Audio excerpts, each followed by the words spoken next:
Welcome to the Marvel Cinematic University / DC University podcast. I'm your host, Anthony Canton III, and we are concluding our coverage of the DCU series Peacemaker.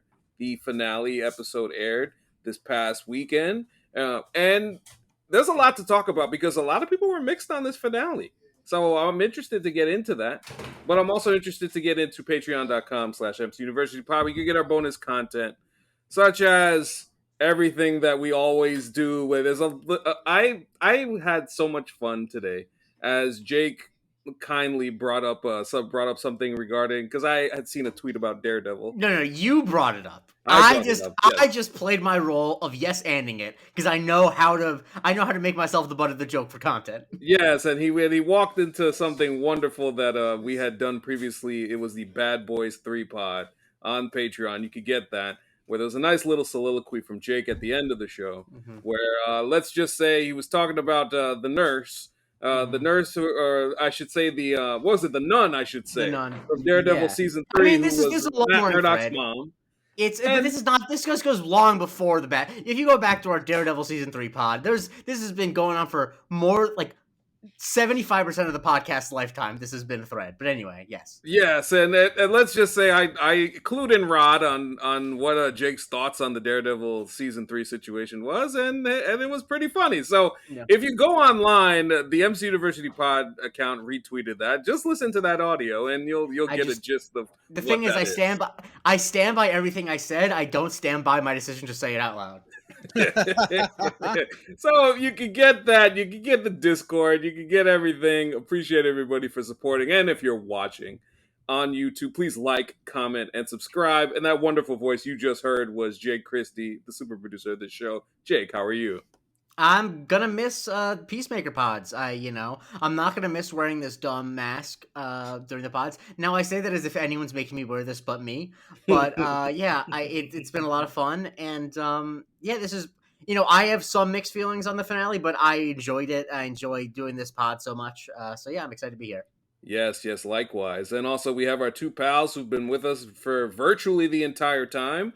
Of course, we leave the key under the mat, and every time he comes back, it is Rod, aka the Black Guy Who Tips. Rod, how you doing, sir?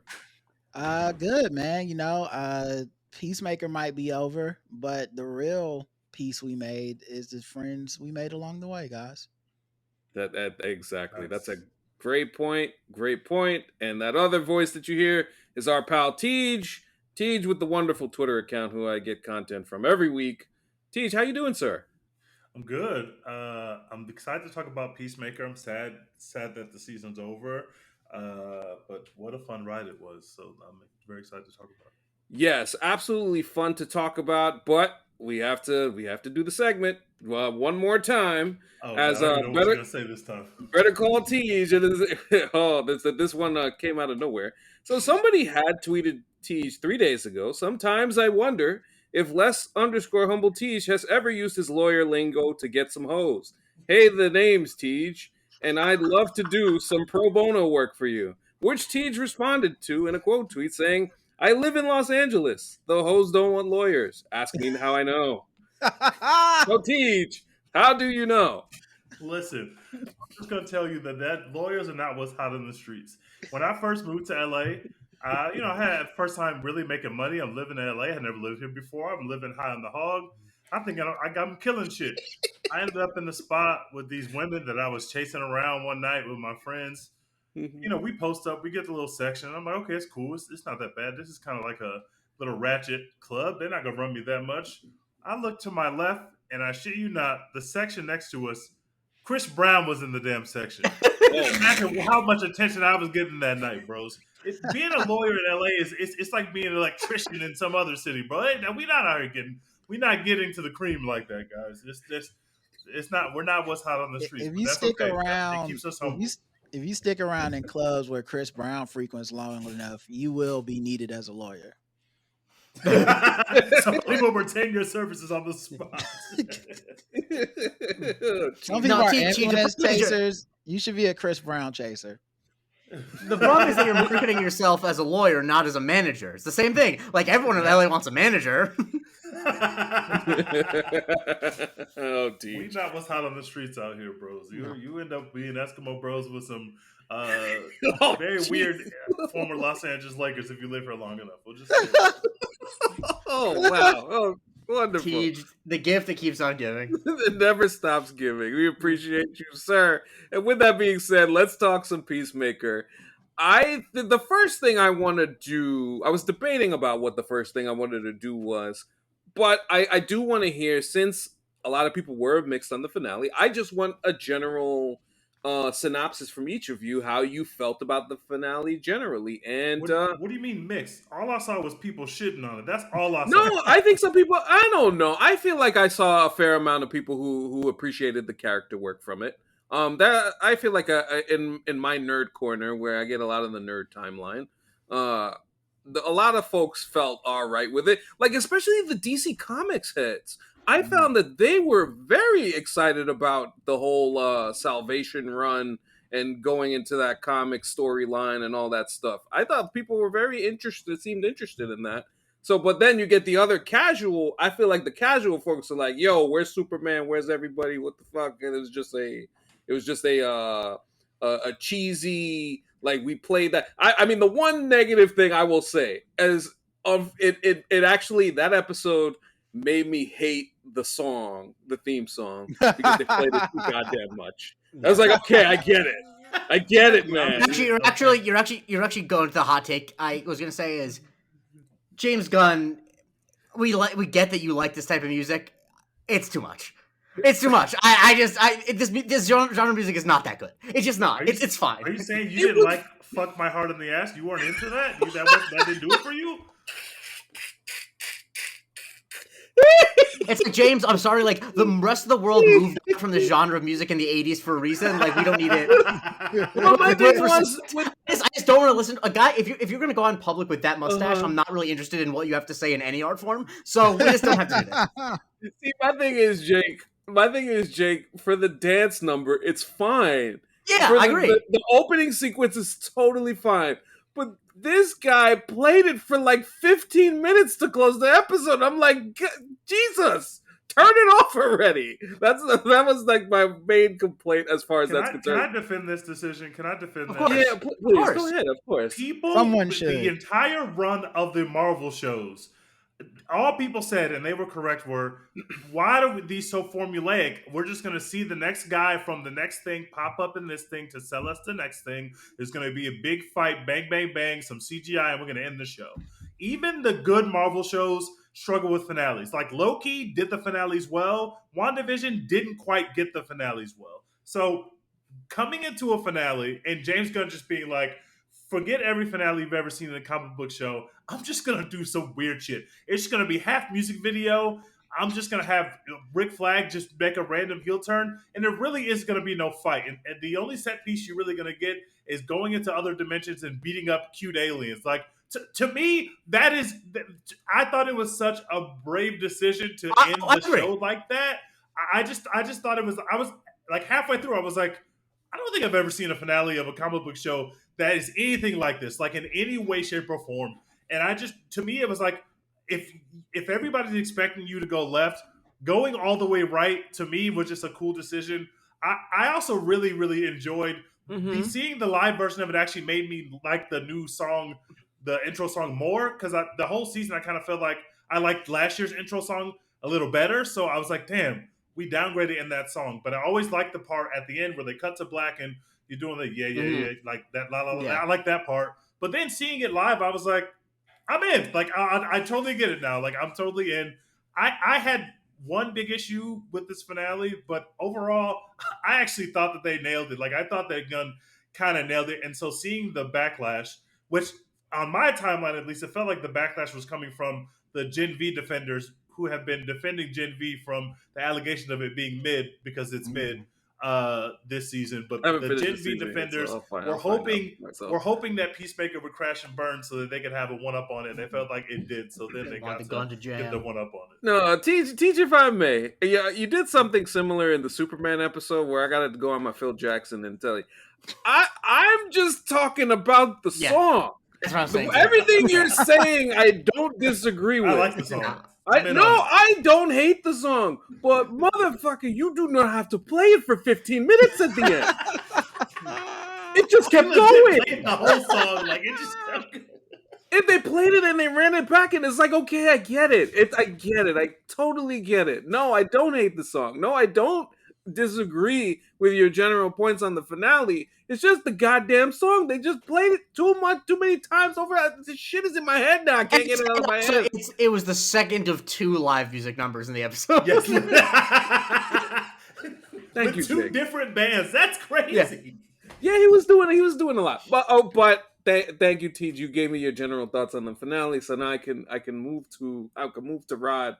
Rod, what did you generally think about this finale? I thought it was like 33% too much James Gunn, and like this is why Kevin Feige exists. You know what I mean? Like just like it's hard to run shit and be the artist that makes all the shit because like all your shit is hot to you. And I feel like just another set of eyes are just like maybe not 2 music numbers. You know, hey, maybe we get a little bit back to, you know, kind of our main characters here. You know, people kind of want to know what's going on with them a little bit more. You know, maybe we rein in like some of the scenes just felt like too long almost. Like there's characters that are funny generally to me, but because they dragged a joke out so long, the joke didn't land as hard. I'm thinking of Economos with the long distraction thing. It goes so long that it actually stopped being that funny to me. And then they went back to it in the post credits. Yeah. Also, the post credits version was funnier than the one that was. It was right. That was weird. Yeah, that's I wish that has been the cut. Having her life is a better button. Yes, and then Tim Meadows like titties stripper joke. That thing it just kind of like fizzled instead of like really landing on a solid punch. So yeah, it just felt like it was the most James Gunn version of this. So I definitely understand the swinging for the fences. Like, yo, I just wanted to see something different. But for me, it felt more like the last episode was really the button on the season, and then this was just kind of like James Gunn being like, "This is a bunch of just cool shit I wanted to do." Have y'all heard about my mixtapes from the 80s? I want to play my favorite songs for everybody. You ever heard "Fuck My Heart in the Ass" or whatever? I was like, never. And I guess we're doing that, you know. So it just kind of felt like that, and I think it's so this isn't really his fault. It's more of our cultural. I mean, it's his fault, but it's more of our culture's fault of the constant like interviewing people about their work, because I think it oversells the idea of like cameos and big events and all that stuff. To where you have to be so in the weeds with DC to understand how big that sanctuary or what Salvation arc is. And I'm not in the weeds for DC. I'm in the weeds with Marvel. But for me, it didn't. I couldn't even get hyped to be like, oh shit. I had to wait for somebody to explain it. Like New Rockstars would be like, so this is what happened with that. I was like, oh, that actually sounds pretty fucking lit. You know what I mean? But in real time when I'm watching it, I don't know Lex Luthor and all these motherfuckers finna be there playing a motherfucking reality show to the death, you know, escape off this thing. So to me, it was just kind of like, damn, y'all really just stuck Peacemaker in the middle of nowhere and ended the season. I thought he was finna be working on Checkmate and all this shit. So, you know, it was perhaps ended the series. Yeah, and I think the other thing about it I'll add and I'll move on, but sure. I think because he's running shit, all this stuff can be made to be more important. So it's not like it's the kind of thing that Marvel gets away with all the time, where it's like you think something's mid. Like I used to think, I thought Captain America 1 was mid. I was like, this shit, y'all finna do a whole, I don't know, man. Y'all 2 in, y'all already done fucked up. And now I go back and watch that movie and I'll be like, this motherfucking Steve Rogers, the goddamn captain of the world. American hero. because they made that shit matter so much more in hindsight. The end of the can end happen. of the original Captain America is fantastic. It is now. It provides it provides it provides the entire Yeah, backstory going forward a decade later. Like yeah. it's incredible. It's how really fucking that- crazy to go back and watch it now. Because when I watched that shit the first time, I thought it was all right. Same thing with Iron Man 3. Thought it was all right the first time. Not even good. And then now I cry when I watch that movie. So anyway, this shit, I think a bunch of this is just about what he uses it to set up.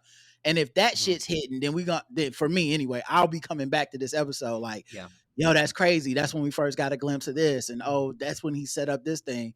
But everything else y'all said, the Rick Flag twist and shit, it was just so wild to me. I was just mostly like, wait, what? What? This is happening so fast. What's going on, James? Slow down, buddy. Yeah, he was doing the most. Yeah, I wanted to hear Jake on this. Jake, what did you think? Yeah, I think unfortunately, Rod, you alluded to it earlier, like the trials and tribulations of having the same guy be the writer and the studio head. Because the thing is, like he was being the studio head when he was hyping up how important the last 3 episodes were going to be, and I think that like he knows how big Salvation is, but like I was trying to think, is like, why did I have an expectation that something big was going to happen? It is because of the things that they said, and of course they want you to watch. But I would have felt much differently if I wasn't expecting like Superman to show up, but I was expecting like some big thing. And I think that does the episode a disservice, because what the strength of the episode is how character based it is. Like it actually like the strength of this episode is how little it has to do with the future of the DCU. And I do also feel like with the montages and stuff, like other people pointed this out, the rest of the season doesn't really feel this way, but this episode did feel like it was written by someone who was in pre-production for a $200 million superhero movie. Like, there's a reason why people don't tend to write this much, like, as I said before, unless you are Aaron Sorkin, first season of The West Wing on mountains of cocaine, like, you shouldn't be writing this much at the same time. He wrote season 1 of The West Wing and season 2 of Sports Night at the same time. That was an ungodly amount of cocaine that man was doing. But like, it does just feel like they use the montages sort of as a way of like jumping through hoops that they normally would need, and it felt cheap in a way that his writing tends to not. Like so much of the checkmate stuff is yada yada, but I'm like, that's what's interesting. The amount of interesting conversations that were montaged over, I'm like, I was kind of disappointed. We're like, obviously you have all these great character moments, but we go from Bordeaux, like, basically having some apprehension about working for Argus. I would have liked to hear that. Yeah. Just in a montage, her, Flurry, Judo Master are all now part of the team, and they have a business. Like, I understand that. I understand there being putting together a business montage is a great type of montage. It's in like, if you were to make a list of the good montages, starting a business is a good montage, but we just don't get nearly enough of it. And it did just feel like he needed to get to the end of this. But he would have had to cut out the concert footage to do that, Jake. Of course, exactly.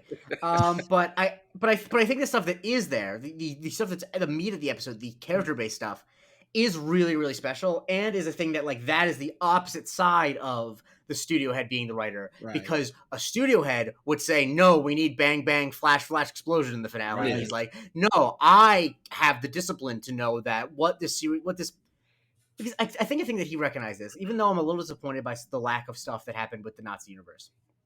I think what he recognized is what the arc of the season is not about Earth X. It's not about his brother. It's about his character growth, and that the story we need to tie off is his character, not any of the bullshit with the other Earth. Like that actually just doesn't matter. That is just an afterthought now. It can come back, but that was not what we were tracking. And so the fact that we got those moments, I mean, we'll talk about it. The fact we got Danielle Brooks' scene with him in that motel, like that is.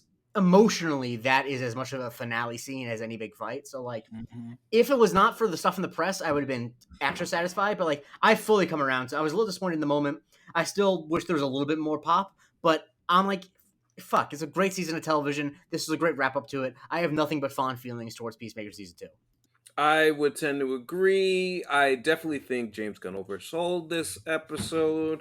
I maintain my thoughts about the song at the end.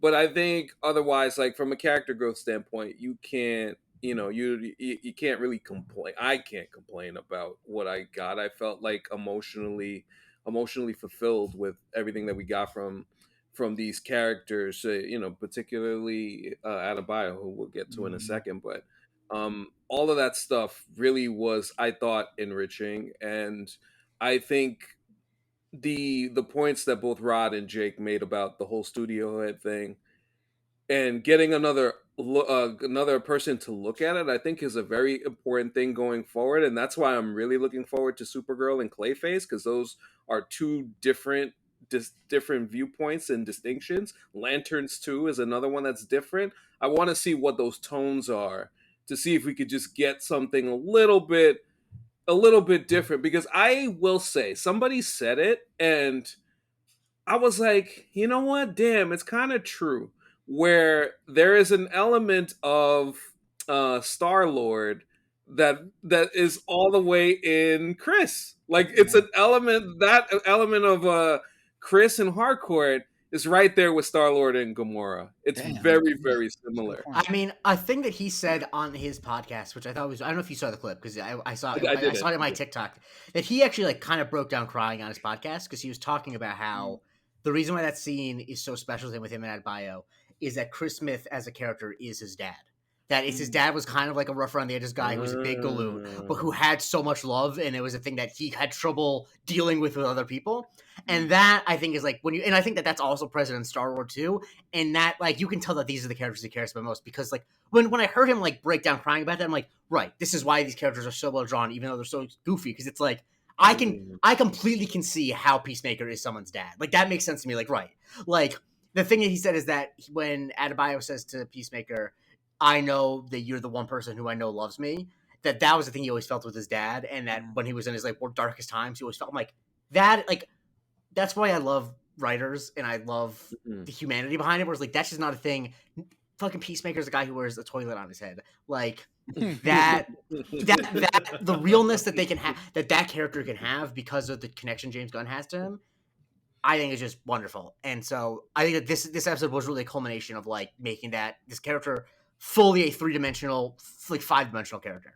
Yeah, especially if you're going to use the character again in anything significant, which it seems like they're planning to do. So if they're going to do that, then it is important to have that character fully fleshed out as we get into whatever iteration they decide to use them in, whether it's Man of Tomorrow or going forward or anything like that. So from that standpoint, that was very enriching. And then overall as the finale, like, I think Teej made the point earlier. People kind of expect, the things to blow up and the people to have laser fights and whatnot.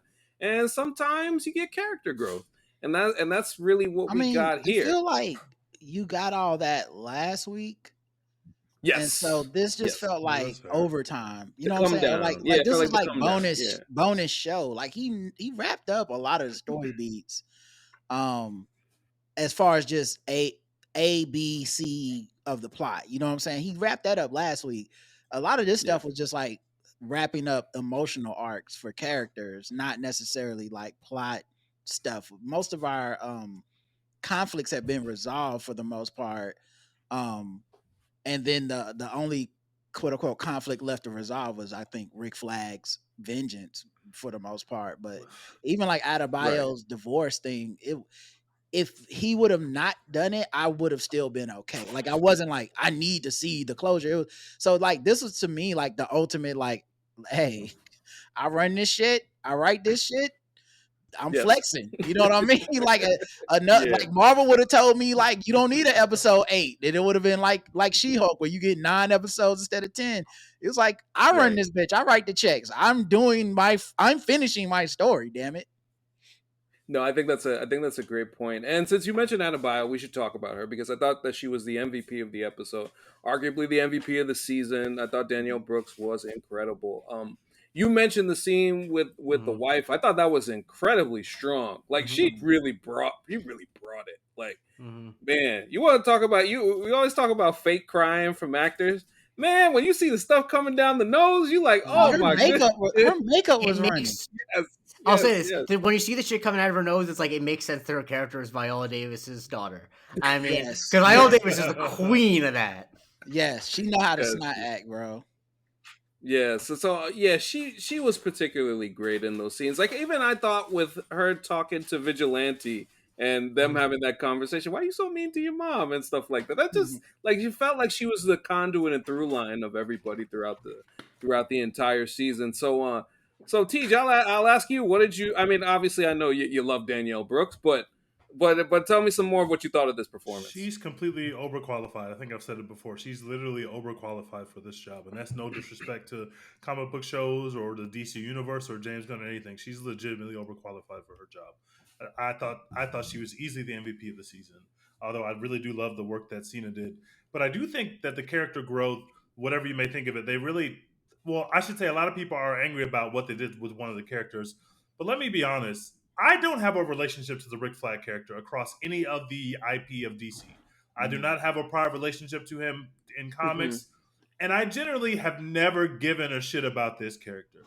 But I will acknowledge that the way that now this character has been jerked around in terms of his motivations and in terms of what side he stands on, it's just nonsensical. If you go back to the Suicide Squad and get to now, it's just literally nonsensical. More of a quote unquote turning him heel. I think that we've just like retconned his character, because for him to arrive at a place where his people that he's sending out into these realms are being mercifully slaughtered by the cutest animals you've ever seen, and he's just in there yucking it up, like making jokes with the weird dude at the computer. That like, even for someone who's that makes no sense whatsoever. That makes no sense whatsoever. The thing that makes it not make sense, like the thing that would make it make sense, not that they should have changed this, is if Peacemaker was a metahuman, it would make sense. He is so enraged by the death of his son that he wants to kill all metahumans. But Peacemaker is not a metahuman. So like the whole thing where he's doing this in order to like, I get that this is all a ruse to like he wants to get Peacemaker in there, but like Rick Flag is not someone who is like, I think you get the impression that he doesn't love metahumans being out and about, but he's not Lex Luthor level raving mad about metahumans. You know, he's been umping Buglies with a metahuman for it looks like a period of time. So, you know, it's like they tried to turn him into Stryker, William Stryker. Yeah, that's exactly what they tried to do. That's exactly what they tried to do. Well, here's my problem. My problem with all that shit is like he was also hella sloppy. Yeah. Like they was doing cocaine in the control room. That don't feel where did that come from? Right. That don't even feel like a Rick Flag operation at that point. Like that's not who that character was when we met him.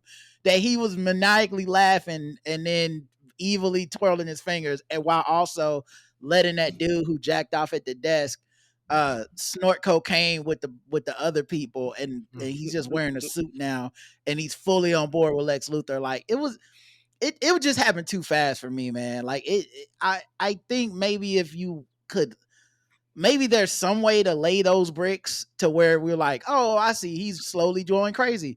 But like, it was such a fake out after he beat Peacemaker, and then Hardcore or somebody confronted him. He's like, oh no, the robot lady confronted him, and he's like, yeah, so like that's part of my plan. It's like I want them to think I'm crazy. So I'm evil now. Yeah, and I do evil things. That feels like something you do in the stinger of another piece of IP in the universe. Like that quick of a shift is just so, and it's even crazier because like the last time he was in the same room with Peacemaker, like he legitimately almost murdered him, and Peacemaker was going to let it happen.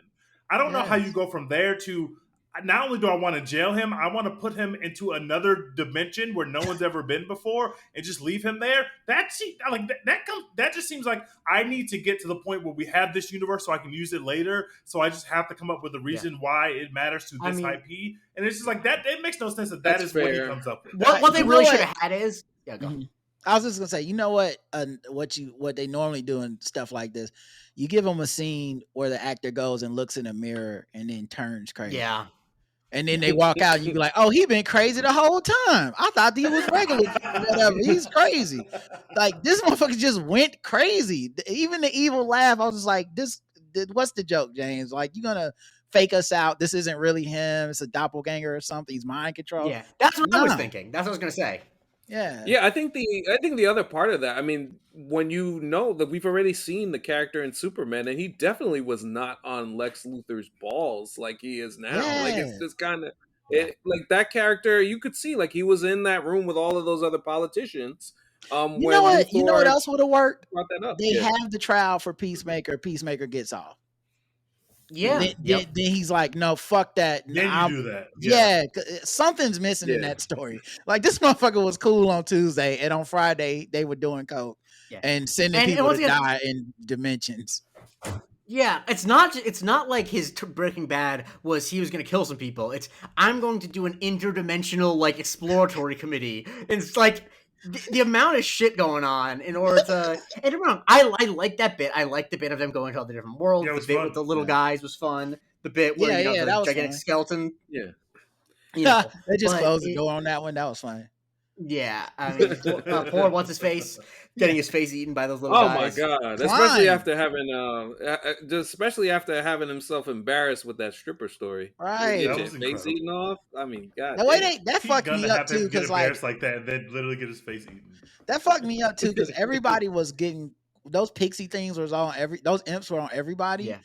And then everybody brushed him off. And the last time we saw him, they had broke through his helmet, but he was alive. Yeah, they cut back. That motherfucker whole face was gone. I was like, God damn.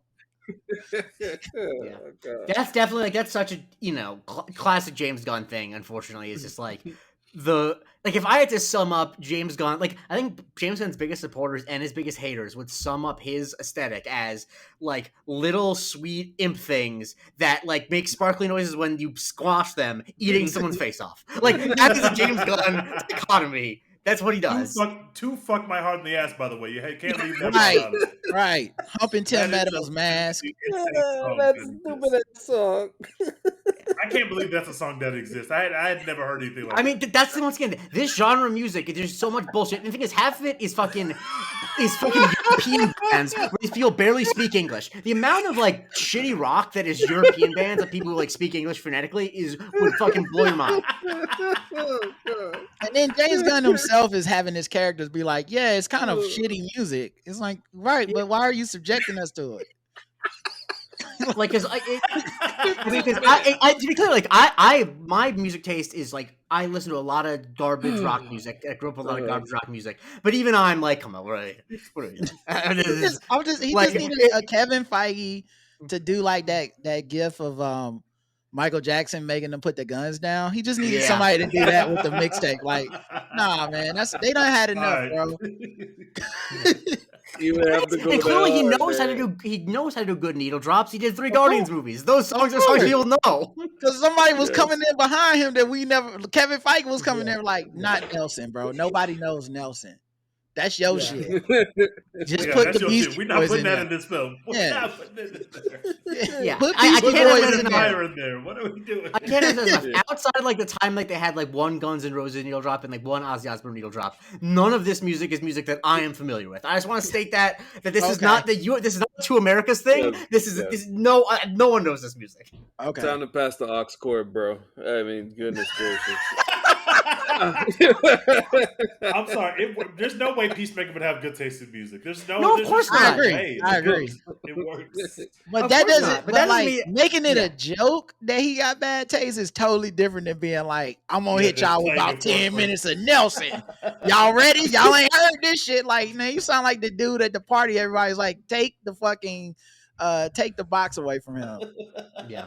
No, it was clear. This was clearly someone who was shooting a movie and shooting a show at the same time. Like because the studios were like right across the hall from each other for Superman and Peacemaker. So imagine like you're making edits and you're writing stuff and you're just like, oh, let's put this in here and let's put this in here. Let's put the Lex Luthor cameo in episode 6. Well, hey, I gotta go back and do Superman and have this whole politician thing, and let's shoot the politicians in Superman and the politicians in the Peacemaker part almost probably in the same day or so. They did.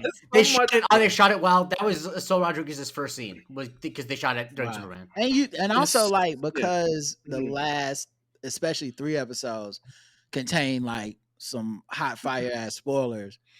I wonder how much that made him be like, I don't want too many eyes on the script. You know what I'm saying? So like, I don't want anyone getting too ahead of the script to, That's right. to He said really he enjoy didn't want his it. publicist to see it. Yeah. Yeah. So then like episode 8, he just turned that bitch in. I was like, yeah, it's going to be 57 minutes. 42 of them is my favorite songs. But don't worry, I got this. What I want to know is, I would love to know the conversation that James Gunn had with Zaslav, because he said he sold Zaslav on the DCU in this final episode, and I wonder if Zaslav was just like not paying him no mind. It's just like, yo, this Superman movie probably gonna pop. He was trying to sell off everything that wasn't bolted to the floor. He didn't have time. He was like, yeah, whatever, James. Anyway, how much you think we get for Powerpuff Girls? I'm gonna take this Batgirl movie. We're gonna throw that shit in the trash real quick. Anyway, you think I'm gonna take Infinity Train off the streaming service? But yeah, you can do whatever you want to, man. You and Ryan Coogler, y'all do whatever the fuck y'all want. Acme? Nah, we don't need that. We don't need that. Let's get rid of Acme. How much we sell this shit to Amazon for? James, I was having an argument with my assistant. You think it's fine if we get rid of paper towels in the bathroom and just like reuse Chipotle napkins, right?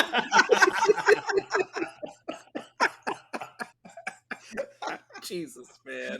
Oh my God. Oh. And then we make these jokes, but what's the most successful movie studio in the world right now? Warner Brothers. Fucking had a great. They what a year. They killed it. Nobody could have told me this shit a year ago, bro. If they, I'm making fun of them, and now it's like they had, fucking like 7 number ones in a row, 640. They're like almost, I would say like 90% likely to have Best Picture next year. They really are fucking. I got a news alert that said Warner Brothers turned down Paramount CBS's bid to buy them today, and I was like, yeah, no shit. When them talks started. They were going to do that shit. This was the price when it started, but now after Sinners and one battle after another, and fucking they're like, nigga, man, fuck y'all. I'm not selling shit. Yeah. We back in the black, baby. Yeah. Oh my goodness. Let's do Harry Potter 10 seasons. I don't give a fuck. They were putting that cocaine. It's so funny too. It's so funny because like that is like an iceberg in the Titanic where you're just like, that's not gonna go well. Like, and they're having a good moment now, but that's just a fucking. It's not. Oh my God. Well, in my prediction, I want to put down on paper, it's gonna go 2 seasons, but the cancellation will come out after season 2. Will come out midway through season 2 airing for the Harry Potter show. Damn, that's what's gonna happen. Oh man. Do you think that we know too much about J.K. Rowling now for Harry Potter to ever pop like it did? Like, we know too much about that person. Well, she's not just a writer of our favorite book anymore. Do you want my honest answer? Because I think about it a lot. I think yes and no. I think that people on the internet overestimate how much the average person knows about J.K. Rowling's transphobia. And it's not just transphobia. She's like the Chick-fil-A of transphobia in that like she gives a lot of her money to like anti-trans causes. The Chick-fil-A of transphobia. And so I don't think it will like affect it. I think it will affect a certain segment of the audience. Isn't the Chick-fil-A of transphobia? That's true. That's true. Like, wait a second, bro. You're right. You can't give away our title. We're the champ of that right now. Shout out to too much for that. But it's not just the transphobia though. Like the way she names people of color, like calling a black man shacklebolt is actually insane. Like, how did we let her get that off? How did we make the goblins short with big noses? The goblins being the bankers is so fucking insane that she did that. Like that is like truly, it looks like a 1930s German cartoon. Like it's insane that she did that. But no. But I think that, yes, I think the problem they're going to have is the same problem that a lot of Disney stuff has, is that the average person doesn't know or care that much about that, but the demographic of people who Harry Potter meant a lot to are the same people who do care a lot about it. Like, that's the thing they're misunderstanding. That, like, yes, it's most people don't know or care about J.K. Rowling's personal bullshit, but the type of person who really, really care, who got, like, a Dumbledore's army tattoo, is someone who also is very likely to care. So, yeah, they're fucked. Yeah, all Harry Potter fans are Hufflepuffs. Like all of them, and they good people, bro. I felt so bad when that shit dropped on them because it was like 2020, I think. We were working with Spotify, and so Spotify was like signing all these podcasted deals, and one of them was the Harry Potter podcast. These 3 white girls that were like super cool, very nice people. And so they were setting up these like meet and greets between the podcasts. And so one of them was like us and them, like just get to know each other, maybe have each other on your own shows. Bro, they were so blown, man. Because they was like, we don't support any of this shit she's saying. Like, this is the opposite of our community. We are against her but our podcast is literally like the Harry Potter official, like the podcast for it. I was like, damn, bro, I feel so bad for y'all. Y'all, of all the fan groups, y'all are like the least toxic fan group. Star Wars fans trash. MCU fans be trash. Like, y'all are the nicest motherfuckers, and y'all get stuck with this. Because she literally made a story about being a preteen, feeling like you don't belong in the world, learning something about yourself, and then being rejected by your family. And she has the gall to hate trans people? What the fuck's wrong with her? Jesus Christ. She snuck that white supremacy vibes in there with them Slytherin storylines. If you go back and look, it's all in there. She's basically Charlie Kirk. Like she got a lot of nasty shit off in those books. Kingsley Shacklebolt really does overshadow Cho Chang, which is just like not a name. It's just not a name. But the thing is though, like the characters and the storylines aren't like Shacklebolt was eating some watermelon. He threw he did a fried chicken spell. Like it's not like that. So you wouldn't Kingsley Shacklebolt in the movies though. He gets some fucking fits off. Kingsley Shacklebolt looks cool as hell, but they actually like that character quite a bit. I cannot fucking fried chicken spells. Yeah. Low key though, a fried chicken spell would come up. That would be so fire, bro. That shit would be fire to pinch, dog. Oh my god. What show are we doing again? Peacemaker. That's this is good stuff. Yeah. Oh, this is no apology. We're in the chicken. Yeah, yes, no apology. We are in the pocket right now. All right, so I wanted to ask about the Chris and Hardcore thing because that spanned a good portion of this episode. Teej, I will ask you, like in terms of their relationship and how this all played out. How did you feel about how this all ended up between the two of them? I like the will they, won't they. I definitely agree with the Gamora, Star-Lord stuff being here, even though I hate Star-Lord and I really like Peacemaker, so I need to internalize what that means. Probably just because I don't like Chris Pratt. Hey man, Chris Pratt is not the greatest. But I really like the way they wrapped it up, and that moment, like we know it's going to happen, but that moment where he flat out asked her, like, did it mean? And she's like, of course, it meant everything. Like, can you imagine like being at any version of your life, like you have these feelings for a person and you think they might have those feelings for you too, but it's not confirmed. And then when you get that confirmation, like that is like your spirit would lift. Like you might actually do a little jig like John Cena did. Like that, to me, that really works for me because it feels so earned because we've been waiting now for 2 seasons of TV for them to have that moment. That's why people love the Jim and Pam thing. We are willing to go on this slow burn. And we know everyone knew that Jim and Pam were going to end up together, but the journey of it was fulfilling for us. And we finally have that bit of release of like, holy shit, it's happening. They're kissing. She's done with Roy. She's going to be with Jim. Like that kind of stuff keeps people interested in TV, especially if you're going to make multiple seasons of it. That's the kind of stuff that we want to see because those are we see that in our real human lives as we grow. Yes, I thought that was very well said. Very well said. How about you, Rod? What did you think about how that? I like everything except for the final part where he ends up in another multiverse, and I guess they're gonna not be able to be together until somebody goes and gets him out of there again. Because I feel like we just did that, so it kind of feels. And no one's gonna be convinced because he quote unquote signed the paperwork. Right. It feels like we kind of reset the thing, and since they're not doing another season, it's like, how y'all gonna wrap that up into some other project? But obviously I'm here for it. As far as the pairing of the two, the chemistry of the two characters, and then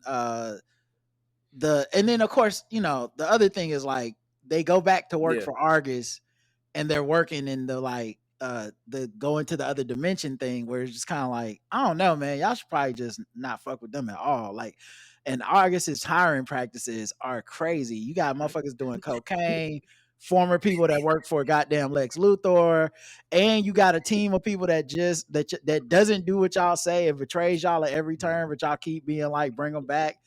It's just like a very weird place to work. So I'm glad they started, and I like the idea of them starting. What's it called? Checkmate. It was Checkmate. Yeah, I like that. I like that idea. I would be very interested if they did maybe it's not Peacemaker 3, maybe it's Checkmate season 1, and we pick up some of these storylines. They should do that. I'm into that. I think that's it.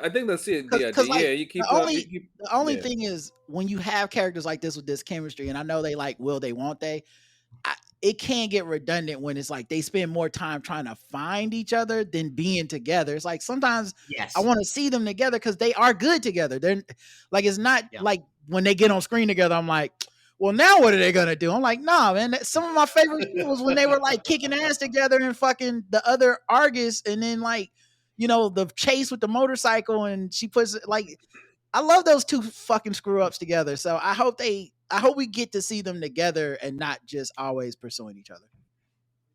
What's the name of the cyborg lady? Oh, Bordeaux. Bordeaux.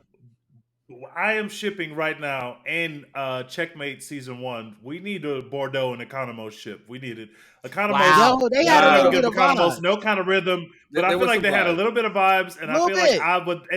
That's just such a good gag. Like it's such a James Gunn gag. Like normal looking white dude, bro. Like incredibly gorgeous woman. Like let's just get it going. Let's just. Also, like, she likes his gives him charming and, jokes. Like let's just do it. I mean, gives- I gives feel him like and Rick he's Flag doing Sr. that in real life. It gives him and I Rick feel like Flag James Sr. Gunn some is back and doing- forth too, right? Yeah, Oh, that makes yeah, sense. yeah. That makes sense. I would like that. Yeah. That would be into Yeah, that. I mean, nothing better than a good like 1.5 foot height difference romance. And Economos is such a coward that if Rick Flag was mad at him, that would be amazing comedy in every scene. I will say the moment of the episode that Yes. was so special to me, and it's so silly that it got me in any emotional way, is Mhm. when Eagly puts one wing Oh, around yeah, Economos. yeah, Just like, Jesus Christ, this fucking eagle got me. Yeah. 2 seasons in a row. Oh, I gotta love it, man. That was a nice moment. Yeah, I'm telling you, if you just take the goddamn song out the way, we would have been cool with just the moment. Damn, that shit Like, was so overt, man. this shit just kept going. Like, come on, man. Like, what the? Oh god. And Oh, my like, God. I listen to the song, but I don't listen to that kind of music. So like, I'm not like, I wasn't even picking up on it for the first verse of it. I was like, Right. this shit sounds kind of familiar, but what is it about this song? Why is he playing this song? And then they got to that last na na na na. Yeah, I was like, oh nigga, this the song. Come on, man. What you doing, James? Oh man. Oh my goodness. All right, let's try and let's evaluate what we thought of this season as a whole. You take the finale into account and all of that stuff. I want to get everybody's grade. So from a 1 to a 10. Jake, I'll start with you. Well, how would you grade this season of television? I mean, in terms of like, if I'm comparing it against its counterparts in like superhero television, I would say this is a 9. Honestly, like this is one of the better seasons of superhero television I've ever seen. It's the thing about it is it's really well made and it has such a clear voice, and it's just like a lot of fun to watch, which is the thing that like can get lost in these properties. That it's like these are superhero properties, they're silly, and especially in something like this where it's not a 4-quadrant blockbuster. It's silly and fun in ways that only the show could be. Like it feels like its own thing, one of one, and that's so rare in this space. So yeah, I would give it a 9 out of 10. Oh, nice. And Teej, how about you? How would you grade this show? I have the same grade. I would also give it a 9. I just felt like it was a well done season. I think it's right up there with how fun season 1 was. We grew the characters a little bit. We kind of switched their positionings and put people in different places. It's just like, I hate to keep making this comparison, but I'm only making this comparison because the shows are literally on at the same time. Okay. The way that Gen V ends in season 1, we're having these people on this side and these other people on this other side. And then just literally just like none of that fucking matters for season 2. Like, that's the shit I don't like, bro. Like, we're not just going to mix up what side people are on just because we got to get 6 more episodes out of you. Like, make it earned. Put people in positions. We've already talked about the Rick Flag thing being weird, but otherwise, everybody else is sitting probably where they should be sitting. They should naturally be sitting going forward. Even if some of the plot points, like obviously putting John Cena or putting Peacemaker in a new dimension is just weird. It's just a completely weird decision. But like where John Cena ended up in terms of his character development makes sense for where the show's going. That's all I ask. I would give it a 9. I really enjoyed the season. Nice. And how about you, Rod? I think I'd give it like an 8 out of 10. Maybe an asterisk depending on like what they do in the future, because like I said, I think they can make stuff that didn't matter to me right now matter to me in the future, especially the salvation stuff. Cause like that was so over my like nerd head that I was just like, I guess it's like a planet or all right. Yeah. And like I said, I had to watch a breakdown where they were like, nah, this is the things that could happen over here. I was like, whoa, well, that does sound cool. So now if I'm seeing Peacemaker and he's over there with fucking, I don't know, Brainiac, the Joker, and fucking now it's the coolest fucking thing ever. But as of right now, he's just a motherfucker stuck in the middle of a goddamn field on a planet that I don't know anything about. So and you've told me you're not making a season 3. So like it's like a weird cliffhanger that I'm like, I don't even know how this gets wrapped up. So I do need continuation. And he did say he will continue these characters, even if not in this Yes. show. So I actually need to see that continuation before I can really feel like, nah, it was, all smoke, all fire. The last thing though is it's also the fact that I truly think if it ended the episode before this, I'd give it a 10. Like straight up, like no joke. Just like even with Would've been a Peacemaker great going to cliffhanger. jail, I'm like, that was a motherfucking 10, dog. So it's really just my lack of understanding this last episode and some of the choices with like some of the characters and stuff. And I didn't get to say it at the time because we kind of moved into a different topic. But Adebayo, man, Oh yeah. those things were her. Like the heart and soul of the goddamn show. Like That I episode would not have been good without her. yes, I truly feel like James Gunn knew he was throwing some dicey stuff out there, but he basically looked over it like Nomar was like, "Hey, come close this shit for your boy." And that camera angle they had on her when she's like looking up at Chris crying, man, she pulled me into the TV, bro. She's so fucking good. As Teej said, she's overqualified. And I think that's what you lean on as a director like that, man. You give me the acting. I don't give a fuck how silly the shit is, like the stakes of the universe. She made it real in those few minutes she had with her wife and those few minutes she had with Chris. So I definitely wanted to make sure I gave her her props before we moved out. Oh yeah, she definitely deserves all of them. I'll go 8.5 for the season.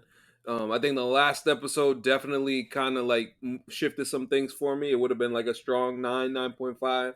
Otherwise, it's hard to go too crazy in terms of complaints. Like if you just compare it to other things that we've seen, whether it's recently or the past couple of years, this has been really good. I think just from a follow-up standpoint, especially having to retcon the DCEU and change some of the stuff at the start of the season, I thought it was a brilliant masterstroke by Gunn to start the season. And I think following up on the stuff that ended the previous season, I thought was very important to me from a character standpoint for Christopher Smith.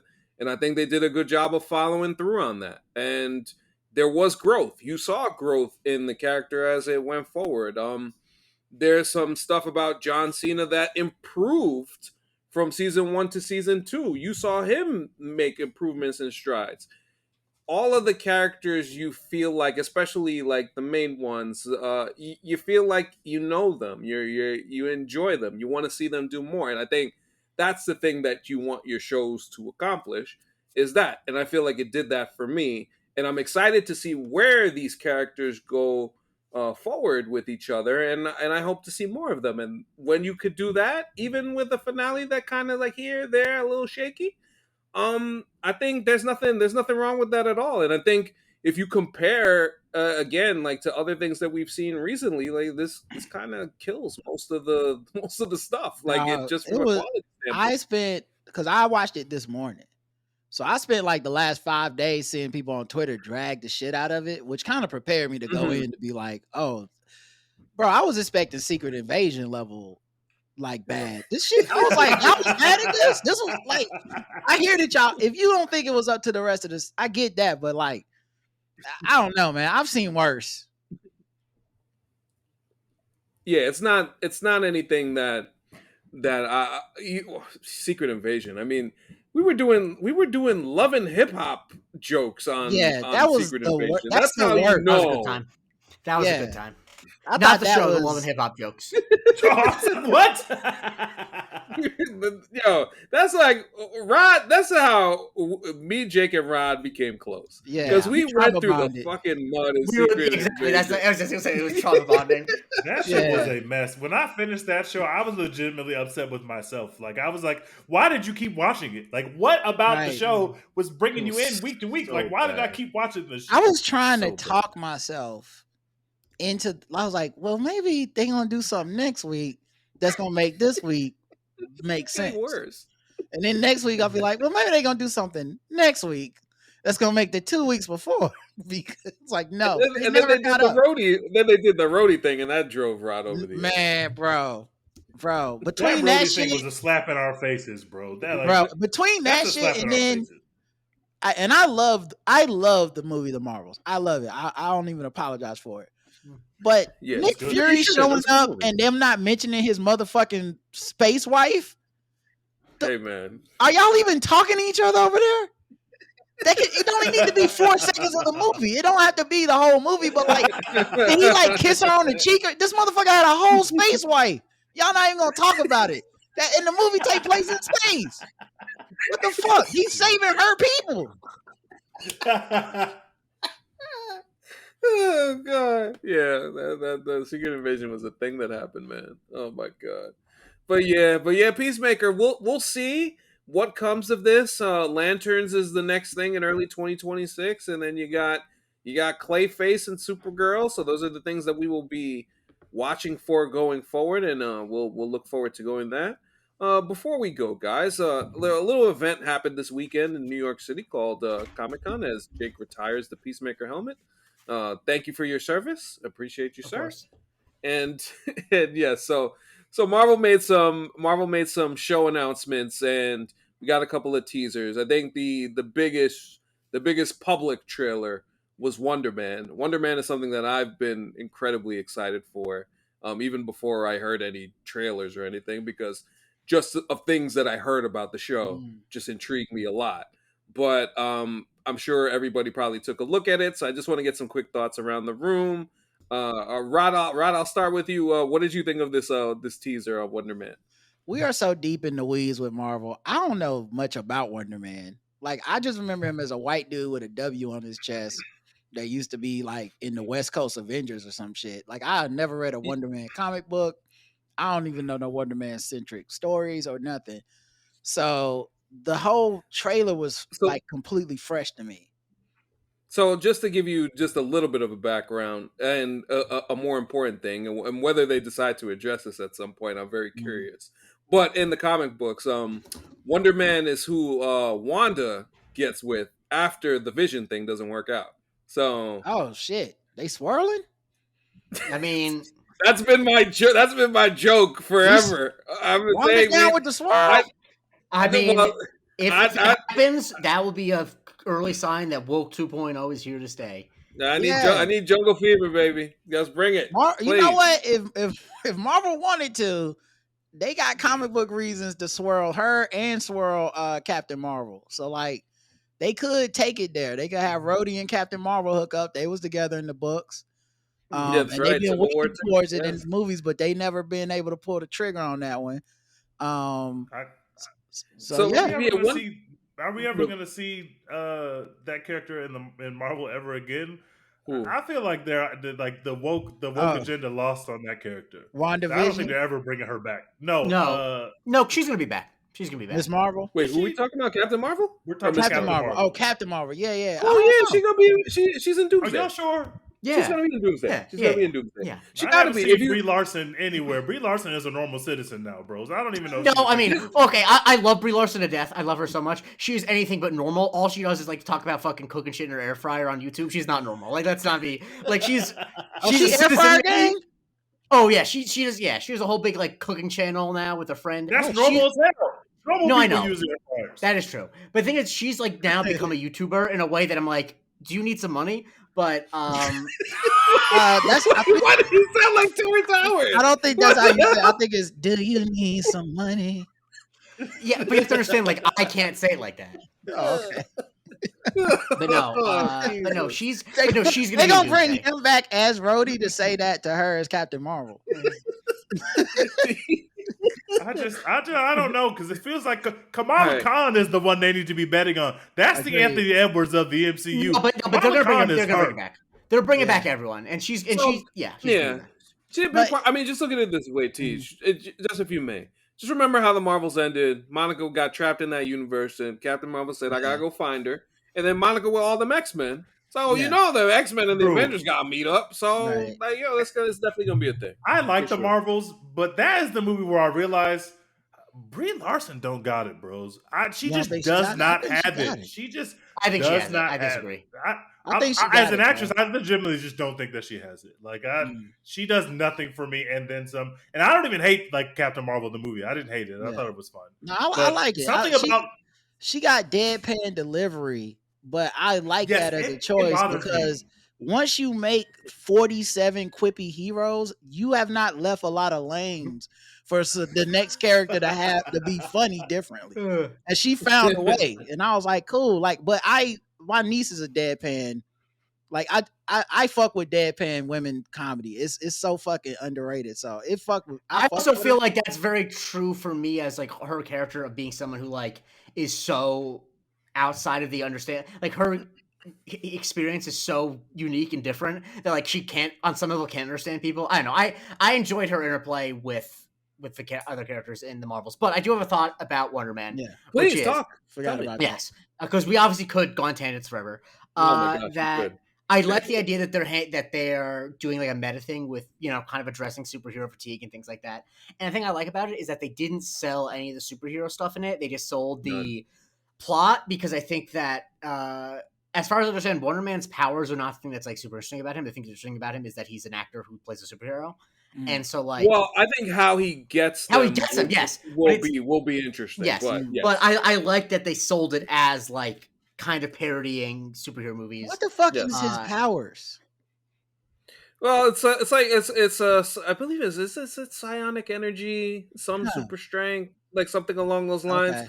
And then his brother is connected to Vision in the books. Like, oh, that's the other part. Like Vision's brainwaves in the comic books are from Wonder Man, because yes. So that's where the connection with Wanda and Wonder Man comes from. So you're telling me that Wonder Man could include Vision and Wanda in some regards? Like if they decide, listen, with the MCU, you never know. Right. They may not pull that thread. I would like them to, but they may not pull that thread, because it depends again on if the show is successful, and we don't know. Like your mileage may vary on any Marvel TV thing.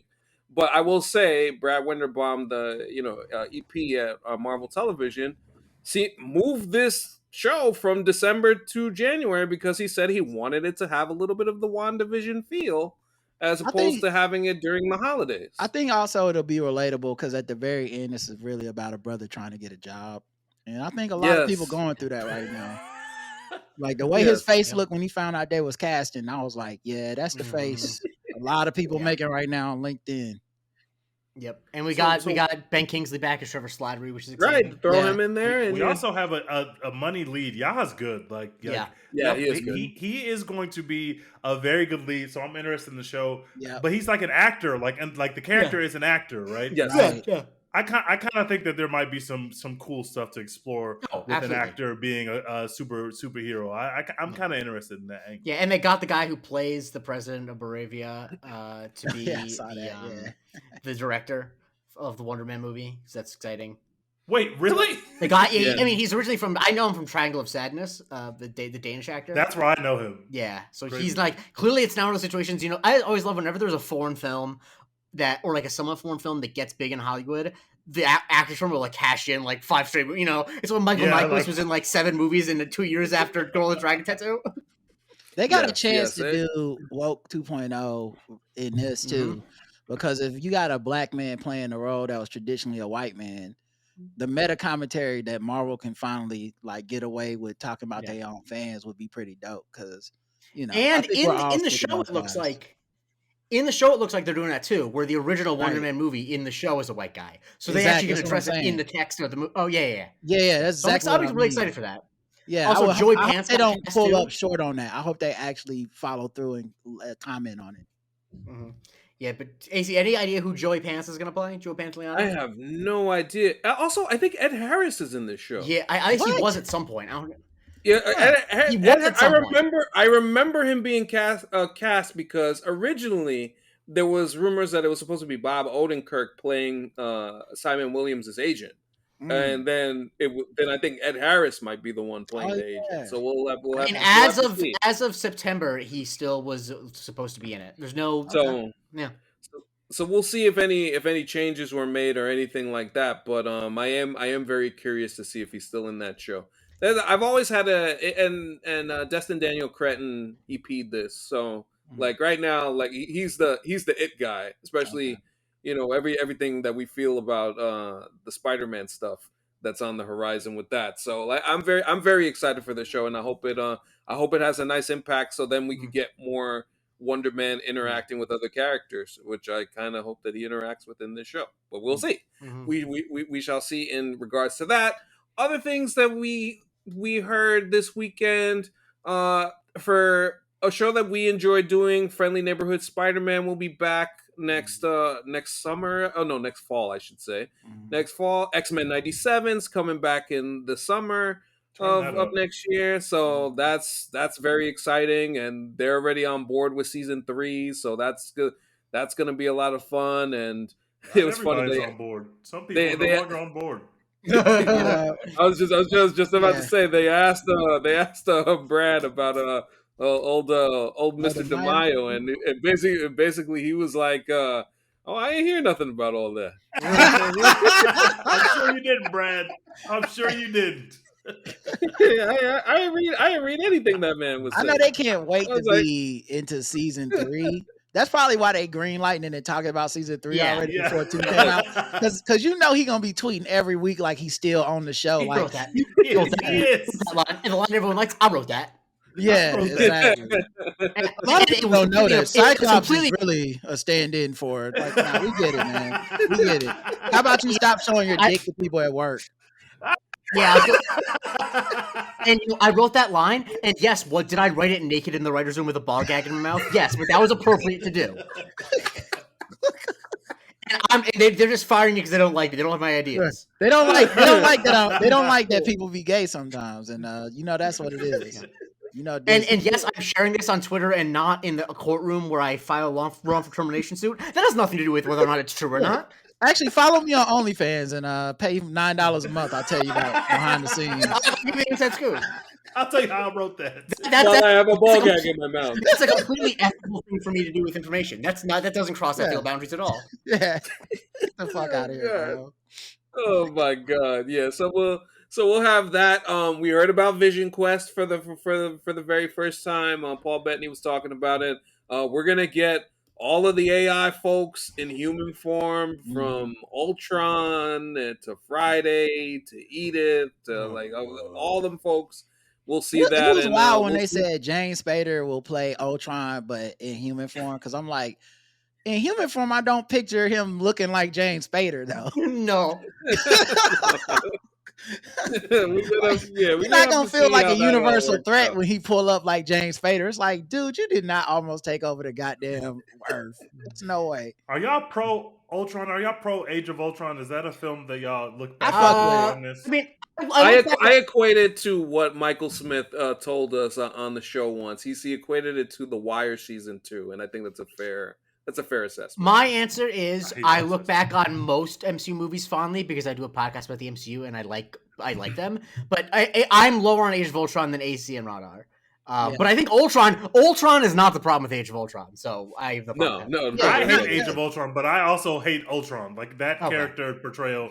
I literally hated it. Like in the theater, I was just like, "What am I doing with my time watching?" I thought Ultron hit so hard because I thought the writing was good, because what they did was they made him sound like Tony Stark. Like if you took Robert Downey Jr.'s voice and made it James Spader's voice, you'd just be like, "Oh, it's just two Tony Starks, but one of them's evil." James Spader was he was in his bag with that voice work, man. Because the motherfucker wasn't really on the set doing that shit, but he was really in his bag with that voice work. He was. Because I was like, He damn, was that sound like Tony. Rod, he was on the set. He was wearing a big rig on top of his head where you're supposed to look. He was there the whole time. That's crazy. He was. Well, anyway, that's even crazier. Yeah, that's even. No, yeah, that's even. Teej was in the theater, I have even more respect. He was in the theater with his arms crossed, being like, "This is some shake." Plus, like for me, I identify with Ultron because essentially Ultron was like, "We done with this slavery, bro." Like he said, "There are no strings on me." That shit hit. And then when he talked to Vision, like, you coon, you really out here doing their work for him. Look at you. You go to your masters, boy. I was like, this is giving subtext. They don't even know it's in this film. I fuck with Ultron, dude. He was the first Killmonger, dude. But because they not black, they robots. Nobody picked it up. Oh man, you see the vision. Literally. Oh my god. And can we talk? There was one more reveal. Obviously, it wasn't really a reveal. We knew about it, but we got the first footage of Jessica Jones in Daredevil: Born Again. Yes. No. In the same jeans. Same jeans. Jessica Jones. I legitimately, that was when I realized a comic book TV show might not be the best idea because we're flying high off Daredevil. Then they put out Jessica Jones, and I said, wow, this villain is really cool. And then I realized I don't give a shit about Jessica Jones or none of that trauma she got going on, bro. I just did not care, bro. I just did not care. Stank ass jeans. She didn't change her jeans one time. That is disgusting, ma'am. That is so nasty, bro. I do not like that. Jessica Jones is so down bad. Like, she is such a mess. Like that, I fucked with that show because she like that show is essentially just gender swap every man. That's a piece of shit. But the whole time in your brain, it tricks your brain because the whole time in your brain, you're like, no, she's gonna get herself together because she's a woman. Women would never be as shitty as men. And every season, every episode, I'm like, no, she's still pretty. Oh, she's just gonna go get drunk again. Okay. If you were ever see a male character drink that much dark liquor, you'd be like, well, this is a mess. They're never gonna get their life together. Exactly. It's only because she's a woman that I've spent like 3 seasons being like, nah, because like once she get through the trauma, her and her mama going, no, she's still okay. You're not even gonna wash them jeans. All right. She's basically like Don Draper, but with much, much worse hygiene. Because Don Draper put that shit on, and then he take out his trauma on the world. She is just taking her trauma out on the world, and she has horrible hygiene. That's not real hoops, bro. And she don't even be helping people. Like she's not really a hero. She help people when shit gets so inconvenient. She be like, "Fuck, I guess I will help." Oh god. Yeah. So I think along with Jessica Jones, they haven't showed it yet, and everybody's kind of trying to be tight-lipped. But Mike Coulter was hanging around Comic-Con this weekend, and seems like it's pretty clear that Luke Cage is coming back for this too. We'll see whether. I bet they told him not to show up, and he showed up anyway.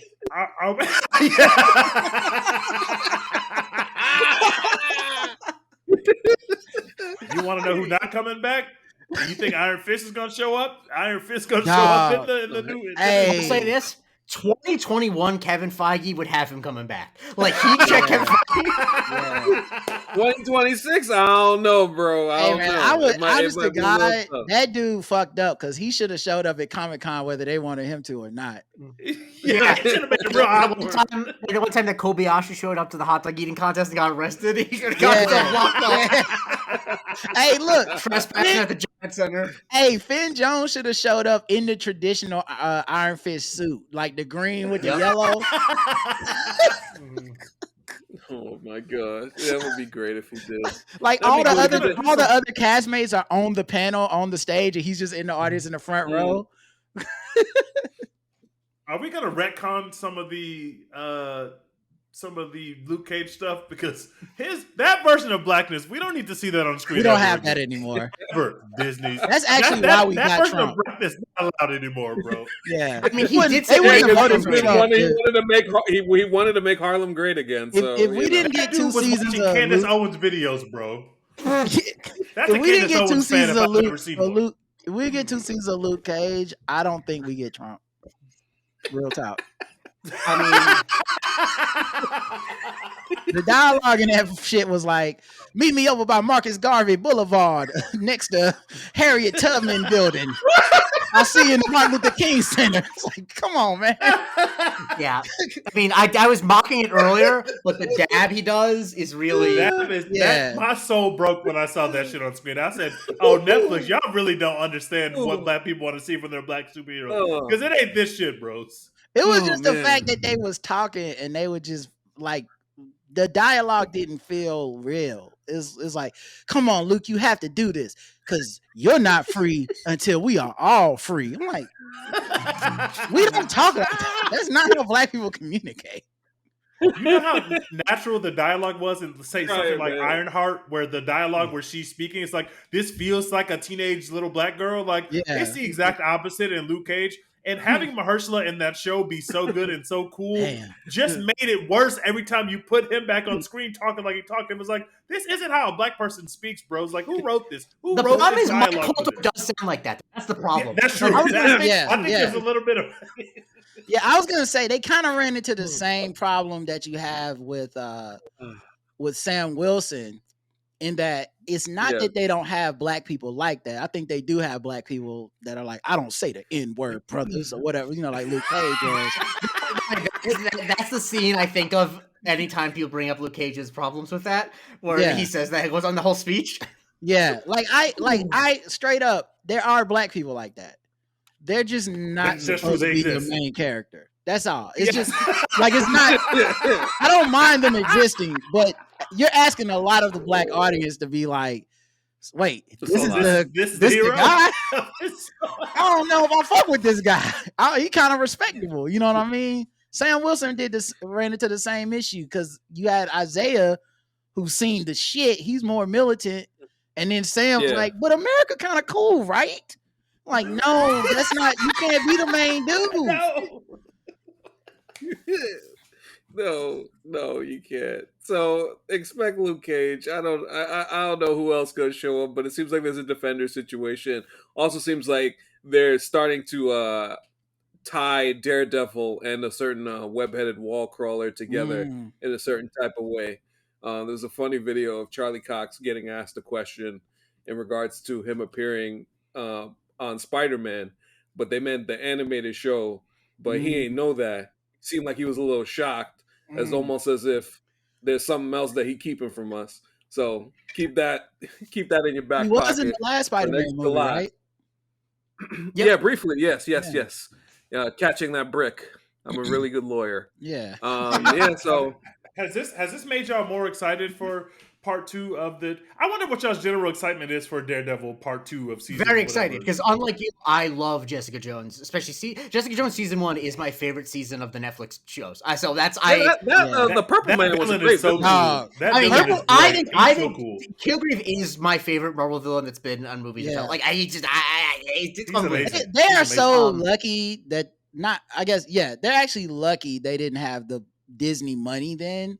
Because they would have made him the most powerful fucking villain on Earth. Because his powers are just... I don't even know how you beat this nigga. Yeah. He's crazy.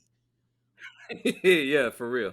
And I think the other thing, Teej, I think the perfect thing about Daredevil, it's gonna have that Punisher lead-in, the special presentation.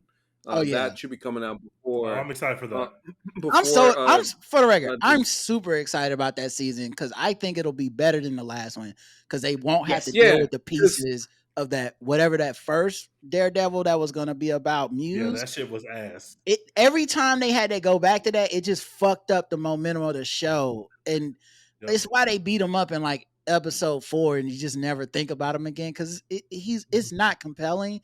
But like, the Defenders trying to take down Kingpin, that is compelling to me. And Punisher is compelling to me. So like, I there's no excuse coming into this next season. It should be good. It should be cooking. It should pop. Yeah. Yeah. If it's not cooking, I will be disappointed if it's not cooking. Isn't Foggy coming back? He's in the cast. I don't know. It's supposed to have another appearance, and I did see in the footage that somebody happened to put online. He is in the footage briefly. Huh. So, I wonder if it's a flashback or What? It might Maybe be. it's It a might be a flashback. flashback because he had the season hair. He had the season 1 hair. So Oh, Let's just see. retcon him because we didn't need to kill Foggy. I We still don't really like did that we not, killed him. bro. Let's just I I mean, know that no, we ended. didn't need. I think that I don't think he's dead at all. I think that they've been setting that up. I think that Yeah, there's there's some probably some clues in shenanigans there that going he on. could be alive, but also like Yeah, I wonder whose idea was it to kill him? The new people or the old people? It was the old people. I think that it was the new people's idea to set it up where he might come back. I think. Okay, yes, okay, all right. yeah. yeah. Bring The I him was old back people and wondering. just we'll. decided. Old people just decided to off him, and everybody was like, "Are I you sure need you want to Foggy, do bro. that?" I need Foggy because like the one thing Daredevil was kind of missing when he came back was not enough people was reading him for Phil.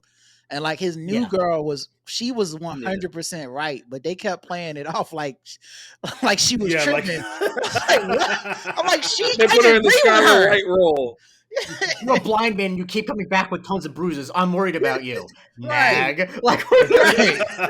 Well, I'm gonna go out in the streets in the middle of the night again. Bye. the stuff in that show with the little bit of stuff in that show that we got with Daredevil and with the Punisher. It's Mhm. just Yeah. that alone makes me excited because Put if it we're in gonna my get more of veins. that shit, like I don't even care what's happening around it. Like Yeah. sign me up. Their dynamic is so cool, and I kind of like that Daredevil just turned into like the darkest version of himself.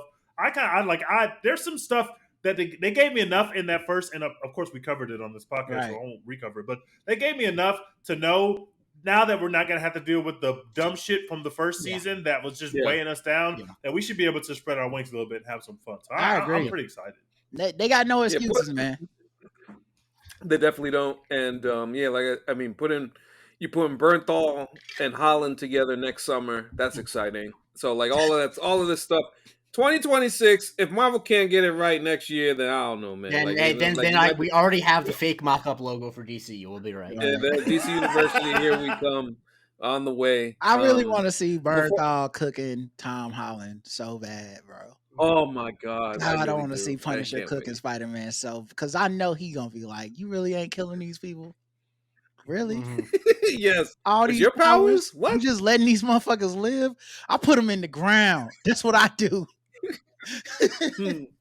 Oh man, I can't wait. I Hey, can't wait. I'm sorry. Did y'all watch Black Dynamite or y'all didn't watch that show? I did not. That's one of the greatest shows ever. I like Black Is Black it, Dynamite's okay, the shit. I knew Teej watched it. I could feel the vibes. Yeah. Hey man, they got Tobias Well playing Tombstone in the Spider-Man Yes. universe. You talk about Black Lightning. Yeah, Yeah, Black Black Dynamite Lightning. is the fake Black. Oh, you I'm said sorry. Black Dynamite. Like I said Black Dynamite. I meant Black Lightning. I'm so sorry. Oh yeah, of course. I Black definitely Lightning. watched Black Lightning. I sell drugs to the community. Yeah, my bad. Black Dynamite is also 10 out of 10. But Black Lightning, the dude playing Tobias Well is playing Tombstone. Oh man, Bro, they gotta let him be a little racist, man. Cause he was so good as a racist in Black Lightning, as an anti-black. Like, I don't know how they gonna sneak it in, but he need to say Negroes or something. Cause he was so good and keep in mind it's CW, so it never went across the censorship line. But he was so racist, it was like he was saying the hard R. Everybody. He was cooking everybody. It was incredible. Bro, they said, why? They said, you black. How? He was like, I hate thick lip, big nose Negroes like you, always holding the race down. I said, God damn, you can say that on TV? Oh man, what a time. What a time. The Marvel streets will be hot next summer, and as far as this podcast is concerned, next week we will be hot with takes as we are bringing back the Hot Takes Pod. Roderick A. Smith will return in his role, taking some hot takes. I'll deliver a hot take of my own. We'll be cooking them up. So I'm looking forward to doing that next week. But in the meantime, I want to thank our guests for joining us. As always, appreciate them for helping us along this Peacemaker journey. Firstly on the Patreon and now on the main feed. Teej, my brother, thank you for joining us. Where can we find you, my friend? Thank you for having me. I'm Les_humble Teej. On Twitter, find me. I talk college hoops or college football. I talk films and talk movies and just general Twitter fuckery, which is there's never going to be another app quite like Twitter. No. I am literally, we are literally watching in real time as the Twitter community that is associated with the Joe Budden podcast is quite literally ripping the Joe Budden podcast apart on camera. It is insane the power that this app really has. It's crazy what's happening over there. poor Mark Lamont Hill. Dude, it was just a matter of time. It was just a matter of time. It really was. You could feel it. You kind of feel the tensions are rising. And like, Overlord Joe this guy's way too smart. It was given. Remember that Mad Real World sketch from Chappelle, where they just slowly drive the one dude crazy. That's exactly what it was doing, man. Yes, 1000%. Once again, thank you for joining us, Teej and Rob, brother. Looking forward to next week. Yes, sir. Where can we find you, my friend? The Blackout Tips is where you can find my podcast. If you're listening to this on Patreon, search the Blackout Tips. We have free week trials now, so you can go sample it for free. See what we be talking about. We got our own nerd show over there called The Nerd Off, and we talk about nerd shit every 3 weeks. Just recently talked about the Xbox Game Pass price inflation. So like that's a good episode. And on Twitter, I'm Rodimus Prime. So you can check me out there. And appreciate y'all for having me as always. Wonderful stuff. And Jake? On Twitter at the Jake Christie, on TikTok at the Jake Christie, on Blue Sky at Jake Christie. You know everything. Yes, follow me on Twitter, AnthonyCanton_3. Follow the show on all platforms at MC University Pod. You know, the Discord, the Patreon, the YouTube channel. And if you have some hot takes yourself, if you'd like to submit them, and you could submit them to our email at MC University Podcast. Is it podcast or pod? I always forget. The email is podcast. There you go. MC University Podcast at gmail.com if you want to submit some hot takes for the show next week. And appreciate everybody for listening, watching, and enjoying the show. Thank you so much for Teej and Rod and Jake. I'm Anthony Canton III. This has been Marvel Cinematic University and DC University 4. Next time